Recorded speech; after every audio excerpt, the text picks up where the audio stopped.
إِنَّا كُنَّا فِي أَهْلِنَا مُشْفِقِينَ.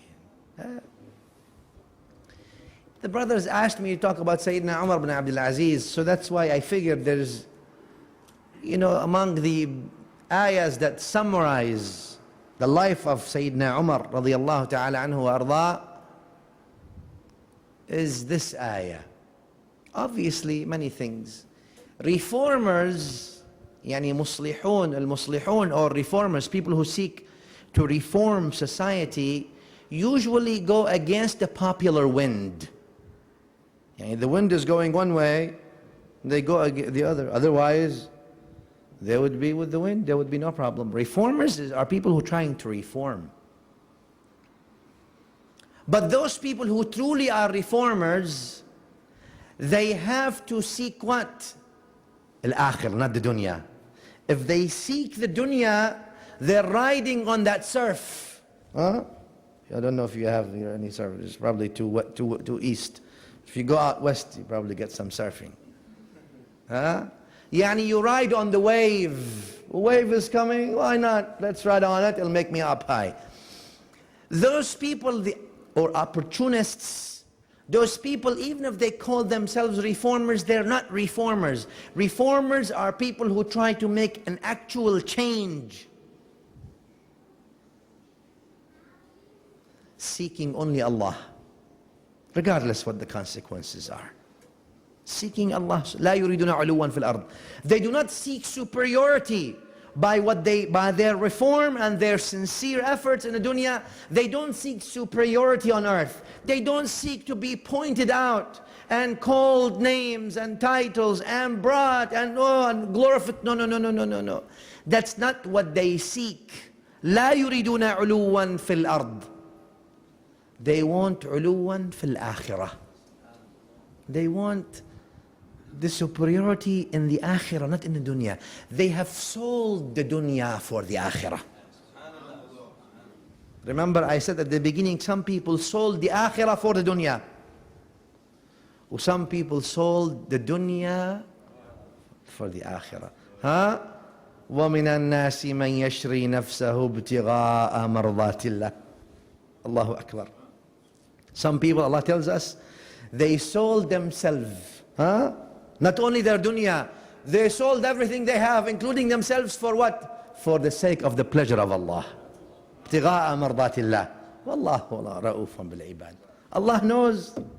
Naam. Some people sell their akhirah for the dunya. Worse than that, worse than even those who sell their akhirah for their dunya, are those who sell their akhirah for someone else's dunya. You see those fools? He doesn't only sell his akhirah for his own dunya, he sells his akhirah for someone else's dunya. What a combined foolishness. So reformers have to have this. They look at the akhirah, they're not in the dunya. While their body is in the dunya, but their mind is in the akhirah. Because حب الدنيا, the love of the dunya, the hadith, as you all know, that's authentic. When a Sahaba radiallahu anhum asked Nabi sallallahu alayhi wa sallam, he tells them, why ya Rasulullah, will at the end of time things will be like this and this? He tells them, because the love of the dunya will settle in the hearts of people. Huh? Settle. The arsh of the dunya will be firmly established in the hearts of the people. That's it. Anything and everything. The reformers will have to be different. They look at the akhirah. They don't weigh the dunya much. It doesn't mean they're not wise. No. It simply means that they seek Allah. They don't seek the dunya. Umar bin Abdul Aziz, obviously his name is Abdul Aziz. His father's name is Abdul Aziz. Abdul Aziz bin Marwan. Marwan ibn al-Hakam. Marwan, as you know, was the Khalifa. If we establish if we go through the chronological order of the Khilafah of Bani Umayyah, the first Umayyad Khalifa was Muawiyah ibn Abi Sufyan. Then Yazid bin Muawiyah. Then Muawiyah bin Yazid bin Muawiyah. Or they call him Muawiyah the second. Then the Khilafah left Muawiyah bin Yazid bin Muawiyah to go to Marwan ibn al-Hakam. Marwan ibn al-Hakam to his son Abdul Malik bin Marwan. Abdul Malik bin Marwan is the uncle of Umar bin Abdul Aziz, or the brother of Abdul Aziz. Abdul Aziz had a son named Umar. So we know how things went. Yeah, just so we have an idea. Yani obviously Umar bin Abdul Aziz was born in the house of Khilafah. His uncle was the Khalifa. His grandfather was the Khalifa. His father was the brother of the Khalifa. Umar bin Abdul Aziz had palaces in Medina, in Yemen, in Iraq, in Sham, in Egypt, palaces. Oh, obviously, yani, you know the lavish lifestyle of the Umayya Khulafa in general. Umar bin Abdul Aziz was like that. They used to say that Sayyidina Umar bin Abdul Aziz radiallahu anhu used to change clothes in the same day as people would change clothes in a month. And he had all kinds of perfumes. Anywhere he goes, people know, because he uses the most expensive perfumes, all these things. Lived that life of a young person who descends from the house that ruled the Muslim Ummah. Was sent. His father Abdul Aziz seems like, though he did not become the Khalifa, Abdul Aziz was not a Khalifa, like he was the brother of the Khalifa obviously and the son of the Khalifa. He sent his son Umar to Al-Madinah Al-Munawwara to acquire knowledge. Yeah, he said, let's send him to acquire knowledge from Medina. Maybe that was the beginning of things. Yani knowledge always, al-ilmu. My father, rahmatullahi alayh, may Allah have mercy on all your deceased parents and mothers and grandparents.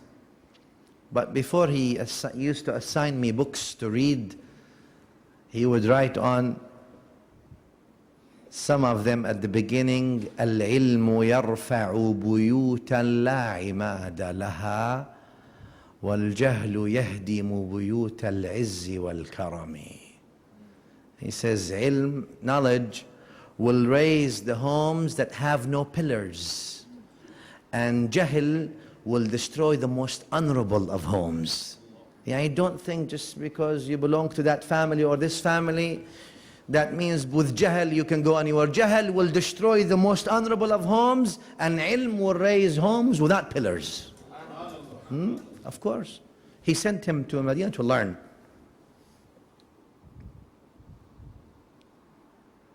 After Abdul Malik bin Marwan, Sulaiman bin Abdul Malik.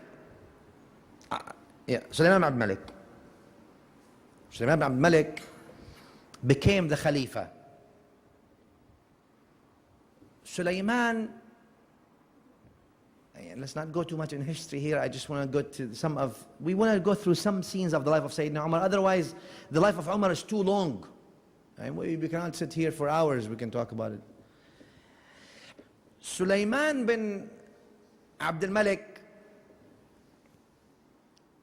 had young children. He's on his deathbed. Now, as you all know, the Umayyads or Bani Umayyah changed the ruling system to be inheritance. Yani father dies, son becomes the Khalifa. Son dies, his son becomes the Khalifa, etc., etc. Like nowadays you see many, Yani that's where they learned it from. Obviously, and Nabi sallallahu alayhi wa sallam taught us, Al-Quran says, Bismillah ar-Rahman ar-Rahim, وَأَمْرُهُمْ شُورَى بَيْنَهُمْ. Usually things are shura, and therefore Sahaba radiallahu ta'ala anhum gathered and elected Sayyidina Abu Bakr as-Siddiq radiallahu ta'ala anhu as the first righteous Khalifa. Same thing with the Khulafa. Anyway, Sulaiman bin Abdul Malik on his deathbed, he realizes he's dying. What does he do? His children are too little. Bani Umayyah, his cousins, are also, everyone is eager to jump on him and get the chair, because everybody wants to kursi. And I told you about Ayatul Kursi. Everyone, kursi, kursi, kursi, kursi, kursi. They said, what are you doing so much? He says, I'm doing ayat kursi. He said, what are you saying in ayat kursi? You're doing it very fast. He said, no, I'm only saying kursi, kursi, kursi, kursi. Huh? Because that's what's most important, the kursi. And everybody, even if they're cousins, they're ready. The knife is ready. Huh? Once they see you, get the kursi.